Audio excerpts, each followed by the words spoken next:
Hackers को जहाँ भी फ्लॉ मिलता है, जहाँ भी उसको चीज़ें मिलती है, वो वहीं से ही अंदर जाता है। उसकी जो सर्विसेज हैं, जो भी आप सर्विसेज यूज़ कर रहे हैं या जो भी टेक्नोलॉजीज़ यूज़ कर रहे हैं, फ्रेमवर्क्स वगैरह यूज़ कर रहे हैं, उनको अपडेट रखना चाहिए। उनका data is each and everything. तो डेटा को सिक्योर करने के लिए ऑब्वियसली इन चीज़ों की नीड पड़ती है कि कहाँ पे आपका डेटा लीक हुआ है, कौन कौन सी ऑर्गेनाइजेशंस जो है वो, या कौन कौन से इंस्टीट्यूट वगैरह under compromise. Anybody know about CVs? ये तो पता होना चाहिए साइबर वालों को।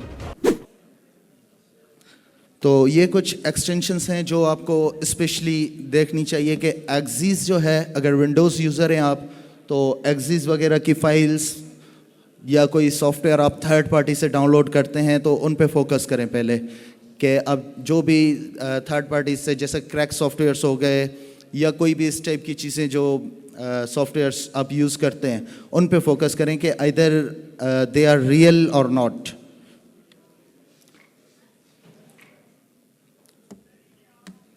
तो मालवेयर में जो है C2 server command and control जो है वो स्पेशली यूज़ होता है।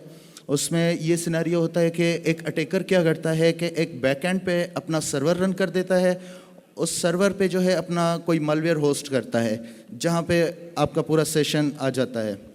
इसके लिए हमारे पास कुछ प्रोडक्ट्स हैं जो कि पूरे मालवेयर को और डार्क वेब को मॉनिटर करती है, like monitoring all dark web के कहाँ कहाँ पे आपका डेटा लीक हुआ है, कौन कौन सी ऑर्गेनाइजेशंस जो है वो, या कौन कौन से इंस्टीट्यूट वगैरह अंडर कंप्रोमाइज़ हैं, इस टाइप की चीज़ें हम मॉनिटर करते हैं।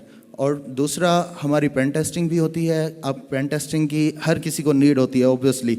हैकर्स को जहाँ भी फ्लॉ मिलता है, जहाँ भी उसको चीज़ें मिलती है, वो वहीं से ही अंदर जाता है। स्पेशली इस टाइप की जो APTs होती हैं, जो बड़े बड़े ग्रुप्स होते हैं, वो टारगेट ही बड़ी ऑर्गेनाइजेशंस को करती हैं, और टारगेट करने की वजह यही होती है कि उनका data is each and everything. तो डेटा को सिक्योर करने के लिए ऑब्वियसली इन चीज़ों की नीड पड़ती है कि आपके अगेंस्ट जो है कौन सी एक्टिविटीज़ हो रही हैं, या फिर आपके अगेंस्ट कौन कौन से थ्रेट्स आ सकते हैं या कौन से आ रहे हैं, उससे आपने पहले ही अपने आप को सिक्योर करना चाहिए। ये भी कुछ मालवेयर प्रोटेक्शंस हैं कि आपको अपना सिस्टम जो है वो अपडेट रखना चाहिए हमेशा। सिस्टम हो गया या कोई वेबसाइट है फॉर एग्जांपल आपकी, तो उसकी जो सर्विसेज हैं, जो भी आप सर्विसेज यूज़ कर रहे हैं या जो भी टेक्नोलॉजीज़ यूज़ कर रहे हैं, फ्रेमवर्क्स वगैरह यूज़ कर रहे हैं, उनको अपडेट रखना चाहिए आपको। क्योंकि जैसे भी CVEs आती हैं, एनीबडी नो अबाउट CVEs? ये तो पता होना चाहिए साइबर वालों को। What are CVEs? ओके।